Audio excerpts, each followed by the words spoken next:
This podcast is for informational purposes only and should not be considered legal, medical, or mental health advice.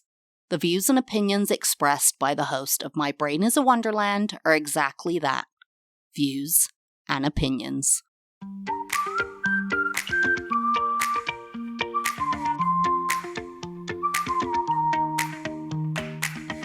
This is Emily Ruth Henderson, and I'm the host of My Brain is a Wonderland, the podcast for neurodivergent women and the people who love them.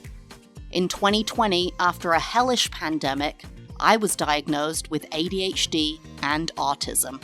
Surprise!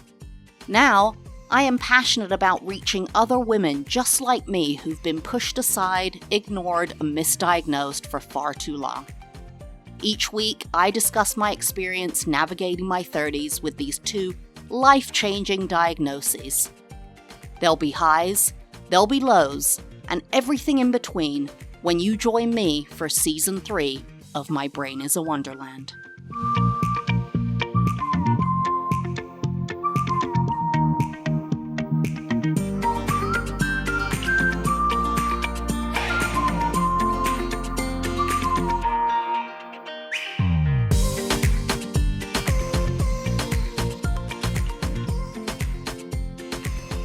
Hello everyone and welcome back. You're here with your host Emily, and today we are continuing our second episode in our series about masking autism. What we did in the last episode is I started going over and if you haven't listened to the last episode, please do. It gives a little bit of intro to this series. But I started going over the masking symptoms that are outlined on neurodivergentinsights.com, which is run by a psychologist, a therapist who has a autistic child, I believe, and I believe she might also be neurodivergent. And she actually references a questionnaire that was sent to a bunch of autistic people and non-autistic people, adults, not children. Always looking for the adult bent there because a lot of research is about children. And in that questionnaire, they identified 3 themes or ways that autistic people mask. One was mimicking and copying, which is seen as compensation.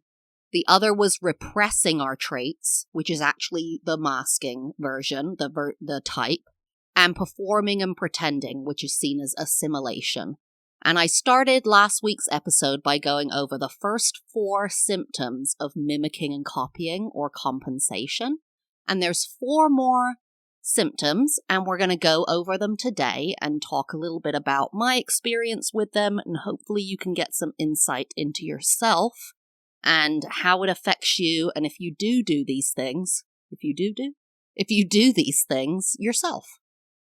So let's start with the 5th sign that you are mimicking or compensating or copying social norms when you're just kind of existing in the world, really. So the 5th one is researching social skills to improve your own, e.g., actively seeking out resources and information on social skills in an effort to enhance your social interactions and appear more holistic.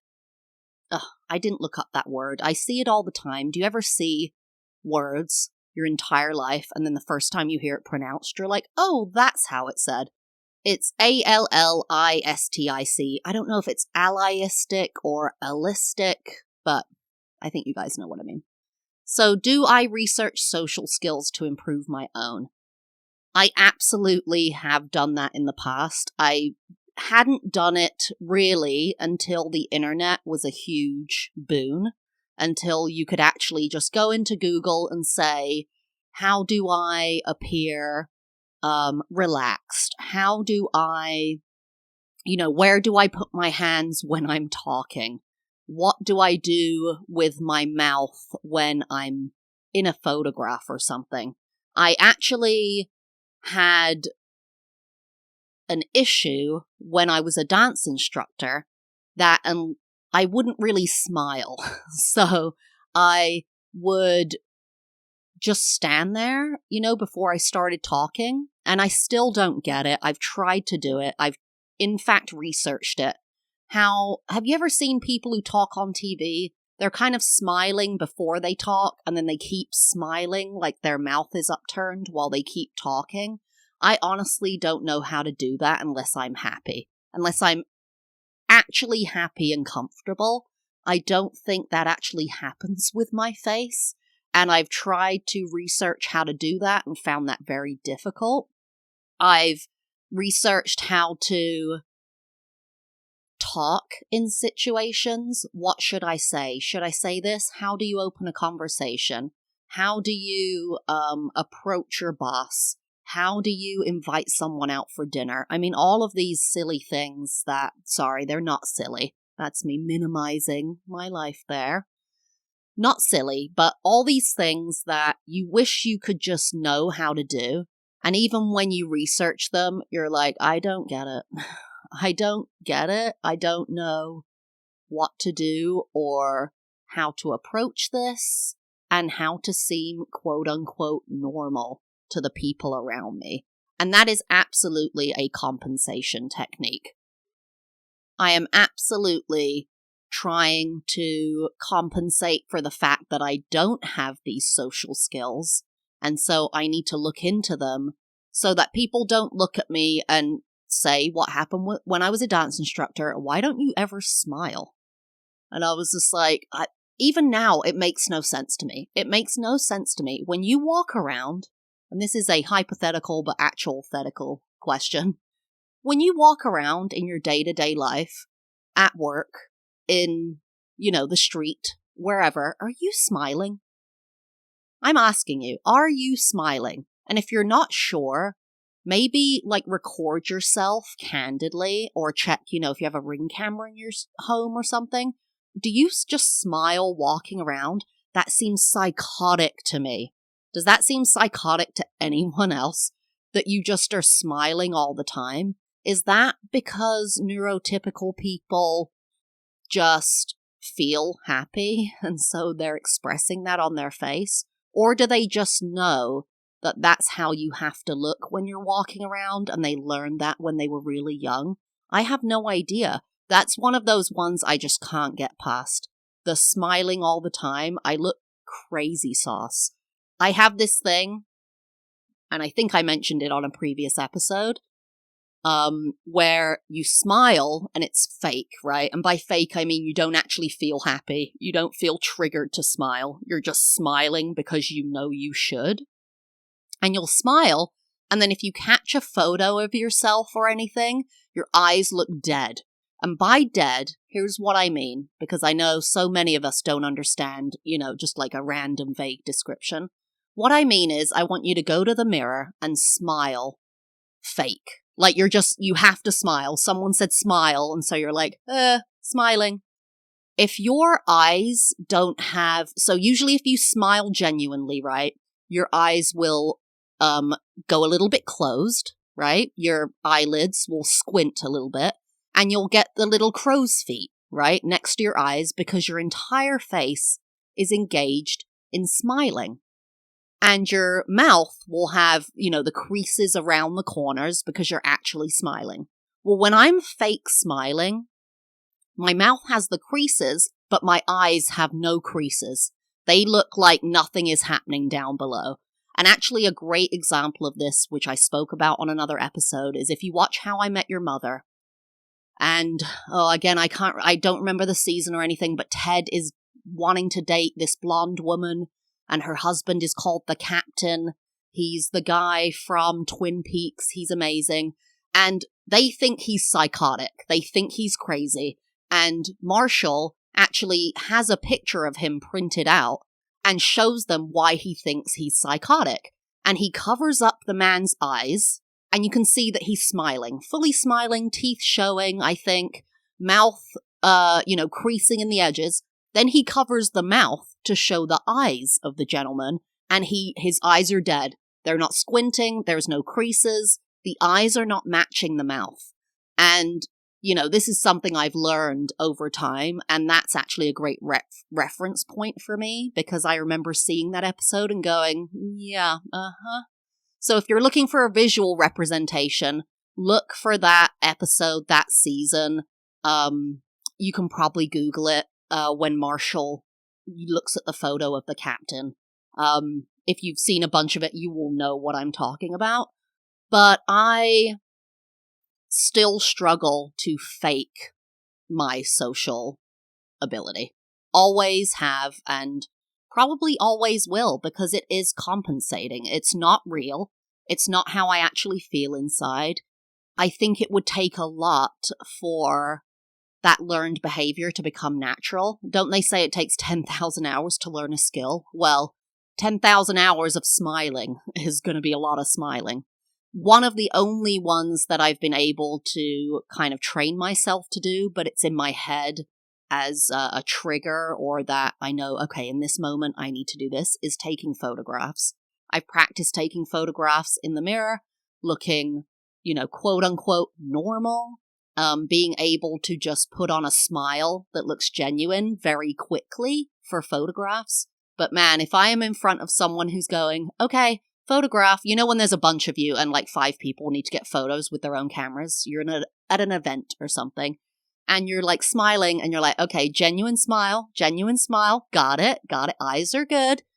5 to 10 seconds later, it's like, okay, eyes are dropping, teeth are together, mouth is starting to look a little bit like that emoji where you're not smiling but your teeth are gnashed together, not looking great. Okay, take the photo.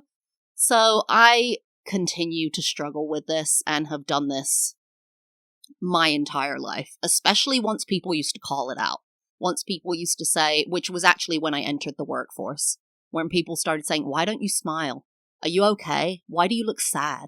I'm like, I'm not sad. I'm just existing. Is that okay? I guess not.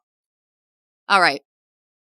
The 6th one is learning and using social skills seen on TV and in movies, e.g. finding inspiration in social skills portrayed in media and incorporating them into your own interactions. That, I would say, absolutely. I just referenced it right then, right? I didn't use that How I Met Your Mother episode with the captain as a reference of what to do. It was more of a reference of what not to do. And I'm thinking if, you know what? I used to want to be, I wanted to be a journalist growing up. I became a journalist briefly, really struggled with the social aspect of interviewing people, and I've done an episode about that as well. And I actually really learned how to talk. I mean, I think when you're listening to me now, I sound sing-songy, right? I sound like I have inflection. I have cadence that sounds audible, instead of what stereotypically you might sound monotonous. Your cadence is not where you would think it would be for societal norms. And I really learned a lot of that from a couple of places. Watching newsreaders, because I thought I was going to be a journalist forever and become a newsreader. And when you watch a newsreader, God, don't watch the American ones. They are so just like, and today we have a terrible murder, and we will tell you more about it later. Stay tuned. It's just so American. You can get a more, I don't know, something a little less inflected, I guess, from a European newsreader like the BBC, but they still have the, yes, I'm here, this is what I'm doing, thank you for tuning in, and, and someone died, I'm so sorry. They have that up and down, they have that emotional connection with their voice, and I definitely learned it from that. And then the other thing I learned it from was having to be a dance instructor and being around other dance instructors. You can't really just say 1, 2, 3, 4, 5, 6, 7, 8 and go. Okay, we're moving. Step here. This is great. You're doing great, right? I mean, you heard that, right? It doesn't sound like anyone wants to dance at that point. So you have to be 1, 2, 3, 4, and 5, 6, 7, 8, and step, and go. And now we're doing this, and we're gonna do that. And I learned that. That was a learned skill. that I got from being a dance instructor, from growing up dancing, and from being exposed to people in the media, such as newsreaders, journalists, other TV presenters that I admired. I don't know that I consciously did that. I'm wondering now, it might just be something I've reflected on that I took in and just kind of said unconsciously, this is what I'm going to do. This is how I need to talk to get my point across, really. I also did a lot of public speaking when I was a kid. Maybe a lot of you will relate to this. When I was 6 years old, always in my grade, in my school, at 5 or 6 years old, you're the ones who did the nativity play for Christmas. So the play that everyone would come visit, right? All the parents, all the families. And it was always your job in elementary school that year to do it. And other than Joseph and Mary, the biggest part in the nativity play is the star, the North Star, the star they follow to get to Bethlehem. And that is actually the narrator of the play. So you're part of it, floating around everywhere, but also you have the most lines. And I was given that role when I was 5 or 6 because I projected my voice so loudly, and I had no qualms about doing so. I was very monotonous and loud and very much like, I am large and in charge and will talk loudly. And that might be a bit of my ADHD too. And so I was picked to be in that role. And now I've completely lost the point of why I'm telling you this. But in relation to what I'm talking about, there's that ADHD. But I didn't have inflection when I started that. They just picked me because I spoke loudly and clearly. And most kids, honestly, would be on stage just going, oh, you can come into the barn. Hello, Mary and Joseph. And I was like, Mary and Joseph, welcome to Bethlehem. La, la, la, la, la, la, la. Yes, I'm here. And so I always had that loudness and confidence in my voice. And I don't know if it was confidence more than just had no awareness of my surroundings at all. And so me talking loudly was like, I'm talking loudly. You don't like that? Well, too bad. But I did learn with things like theater, how to inflect, how to speak in a way that people will listen. Oh, I was talking about public speaking. Sorry. There we go. Got it back. Thank you, brain. I started public speaking really because I was so loud. And so if there was a speech that was to be done, if there was a part in a play or a presentation that needed to be spoken clearly and loudly, I was picked. I was always picked and then became kind of this confident theater person. I was also really obnoxious. I remember being on stage at the nativity play and telling people their lines loudly, out loud on stage, kind of whispering loudly, this is what your line is. I knew the entire play, of course, because you are neurodivergent, and so you memorize just everything. So I knew exactly what everyone had to say. But that was how I got more into public speaking, was I was just loud, proud, and in charge, and it pushed me into that. But then I learned you couldn't just be like, hello, my name is Emily, and I love to talk, and this is why I'm giving this speech, right? That doesn't sound like anything anyone wants to listen to.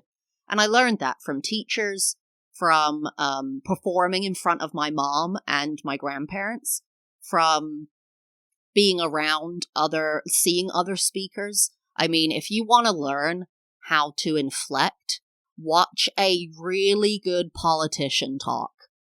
And by really good politician, not necessarily a politician that's a good politician. Someone who's really a really good orator. Someone who can talk the pants off anybody. An example would be when I was growing up, Tony Blair was the Prime Minister of the UK. Classic orator. Obama, classic, amazing orator, has the cadence, has the inflection, has the emotion, has the power. Of something that I just saw recently of him was I watched the Boston bomber documentary again on Netflix because I love that documentary. It's so well done and so interesting. And they show the speech that Obama gives. I believe it's in a church. I'm not sure if it's a memorial or a burial of some of the people who died, but he goes there to give a speech to them. And I'm telling you, this speech is so well done. Not just the words he says, but the way in which he delivers it. I mean, you could have a speech like by Churchill about the war, and it would sound like nothing if you said it like ma, ma, ma, ma, ma, right? But if you say it with the inflection, with the power, with the cadence, with the pregnant pause, it sounds incredible.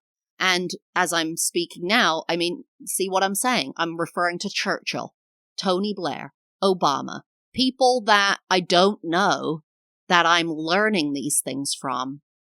Not so much popular culture, but these are people in the public eye. And so I think I've absolutely done that. And I recommend people to do that. Like I said, find your favorite people the people who rouse you, who make you feel like you're connected, you're emotional, you feel the passion. Find those speeches and watch them and figure out what makes them great. What is it? It's the pause. It's the slow and the fast. It's the quiet and the big. It's the up and the down. Look for those speeches and try to emulate that in what you do. And I think now, when I'm talking now, this is actually quite natural to me. I'm not putting on a voice.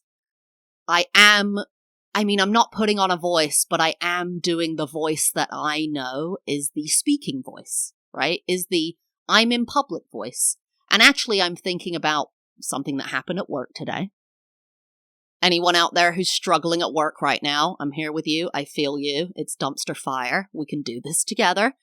But I was in a meeting this morning and I had to voice something that I knew I had to voice, but was a little bit uncomfortable for me.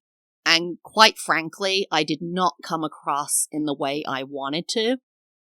I probably came across a little bit aggressive or a little bit, not even aggressive, but if you don't have the sing-songy thing and the cadence and the tone and the la-la-la, you come across as aggressive. If you speak in a monotone way, that is like da, da, da, da, da, da, da, it comes across as you are angry because your emotional tone is not where people expect it to be. And because I was anxious about speaking up, I was uncomfortable. My tone did not come out the way it usually would. It actually, my compensation, my masking fell away. And I probably came across as a little bit I don't know, not aggressive, but like not caring, but I mean, maybe I did, just kind of like I'm angry, or just not that I'm have these emotions, but maybe I'm lacking in the other ones. I clearly wasn't happy. I clearly wasn't liked. I clearly wasn't expressing this in a way that was, yeah, I'm fine. I just wanted to let you guys know. Oh, God, I wish I'd been able to say that. You see, hear the way I just said that? Yeah, I'm fine. I just wanted to let you guys know that this is what I'm going through and this is what I'm dealing with, and I just need some help with this. That's how I wanted to come across, but I probably came across as, so this is what I'm dealing with, and this is what I'm doing, and I need help from somebody. And that even had a bit of inflection in it, but did you hear the difference in that, right? It came across as it was a little more serious than I was trying to make it. And it was because I was anxious that all that masking, all that compensation, all of that just fell away. And I do my very best to fight that because, especially at work, you know, me and my husband can joke about it. Me and my husband, you know, he can be like, dude, you sounded funny right then. I mean, he'll say, like, he'll giggle sometimes because I'm so monotone that it's just funny between us that, yeah, and I'll say, it was like I'm autistic or something. Surprise, you know.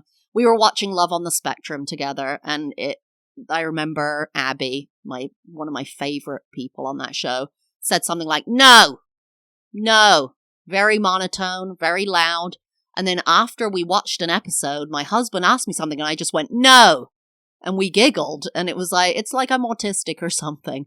And actually that show makes me unmask so much. When I watch it, I'll all of a sudden be very much like monotone, very much expressing, no, I don't want to do that. Instead of like, I don't think I'd like to do that because it's not really something, no thank you. No thank you. I actually had to learn to say no thank you because I'd just always be like, no. It's like, okay, girl. That was a bit of a tangent there, but that I think encompasses the answer to that question. All right, the fifth one is deliberately copying someone else's behaviors, body language, or expressions during interactions, e.g., consciously imitating and mirroring the behaviors, body language, or expressions of others to blend in. Let me think about that, because I have spoken on this podcast before, maybe the last episode, about how I inadvertently mimic people. So I'll be talking to people from other races and cultures and I will mimic their accent, which I always, once I realize I'm doing it, I'm like, oh my God, is this super insulting to you and offensive? I'm so sorry. I don't mean to do this. But it's not ever conscious when I do it that way. So now I'm wondering, have I ever done it consciously? Well, I will say, and I spoke about this before, hugging. I don't like to hug. I don't want to hug you if I don't know you. If I know you, I sometimes will need a hug. Love a tight hug. Love that pressure feeling, that, body snuggy feeling when a lot of autistic people like that tension on their body. Hard touch instead of light touch.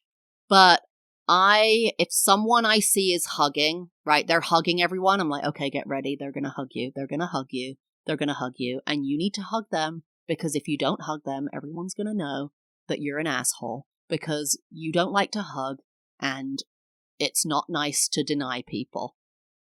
I think society has gotten a little bit away of that because of things like consent and things like, recognizing diversity.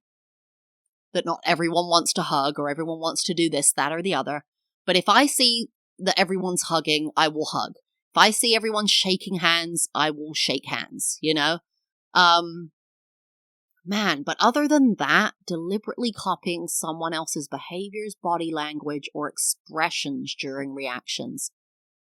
That I'll have to come back to. I wonder if I could think of something where I deliberately do that. Because honestly, I do it mostly unconsciously and then regret it or are thankful for it or some other emotion. But deliberately copying someone, mirroring, maybe if I'm in a group and everyone is smiling with their teeth, right? And I'm looking around going, okay, I need to smile. Put on the fake smile. Make your eyes do something. Yeah. That's a tough one. I'm not sure on that one. Let me know if you do. Email me at mybrainisawonderlandpod@gmail.com.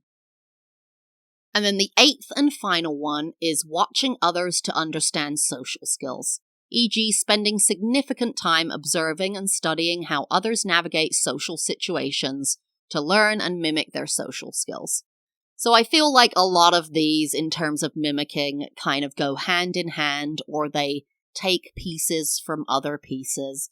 But absolutely, I watch others to understand social skills. I look at what other people are doing in situations, like I just said. Spending significant time. That's an interesting word to use, because I would say I do not spend significant time. However, if that is based on comparing it to someone who's neurotypical, maybe I do spend significant time. If a neurotypical person spends 0 to a minute amount of time doing this, but I spend 30 minutes a day, or an hour, whatever, maybe that is a significant amount of time that I spend watching others to understand their social skills. Other than that, I'm not really sure about other specifics for that one.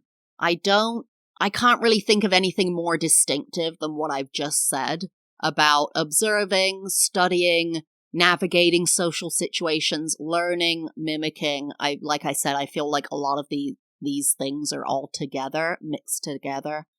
But it's definitely something that you use to mask or compensate, right? You're trying to watch others to understand how to act in this situation, and then you do that. Maybe actually when I go out, like at clubs and bars and things like that, once I engage with other people, if I'm not like drinking, it's kind of like, okay, what do I do here? And I'll often be like the quietest person in the room, especially if I don't know anybody. It's super uncomfortable. And then I'm kind of looking around like, okay, relax, shoulders down, just relax, maybe smile, maybe don't look like you've been shell-shocked or something. But otherwise, these all go hand in hand. So I hope this has been insightful for all of you. And if you are recognizing a lot of these behaviors, that's not a problem. That's not necessarily a problem. For me, man, I wish I could strip back some of this, right? Like earlier when I was talking in my meeting for work, I wish I could just talk plainly the way that I talk. And if someone said, you seemed upset, I could just say, well, I'm autistic. I didn't mean to seem upset, but I'm autistic. But I actually wouldn't feel comfortable saying that. No one at work knows. Actually, one person at work knows, and it's someone part of a disability group at work. And he has PTSD, I believe, and an anxiety disorder, a panic disorder. And he's a veteran, so he was in the military. And he is the only person at work that I've opened up to. Part of that was that we didn't know each other in a work situation before that, as in he wasn't in my department. We met as part of the disability group. And when you're part of the disability group, it doesn't mean you have a disability. You can just support disabilities. And so I felt kind of like, okay, I can go into this and just like support it. But then I outed myself to him, and he's been I trust him completely. And he's the only one I've come out to. And I think there are people at work I could trust, but you just don't know the dynamics at work, and you don't know what's at play whenever you tell someone something.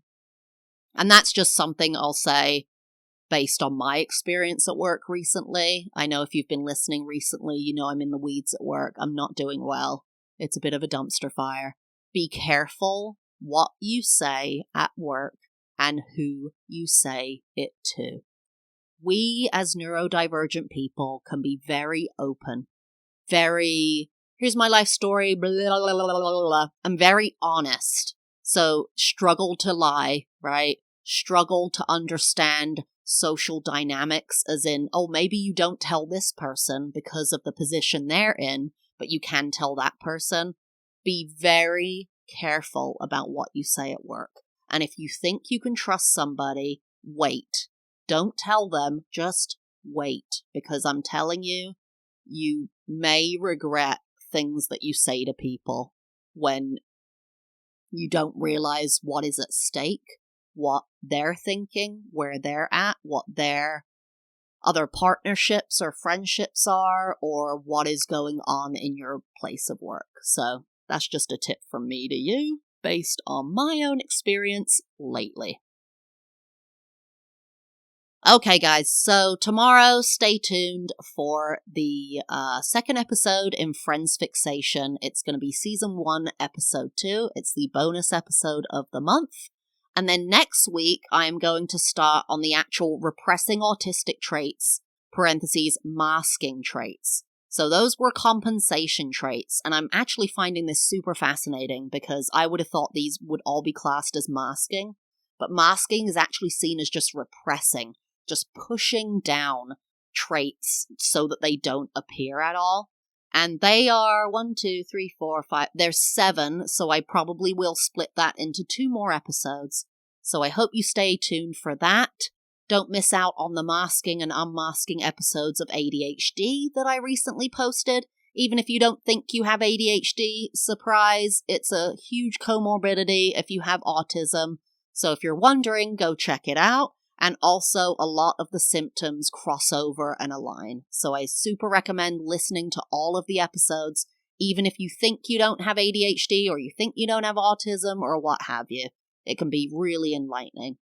Okay, I will see you guys tomorrow for the Friends episode, and then I'll see you guys next week on Wednesday for our regularly scheduled programming for My Brain is a Wonderland Season 3.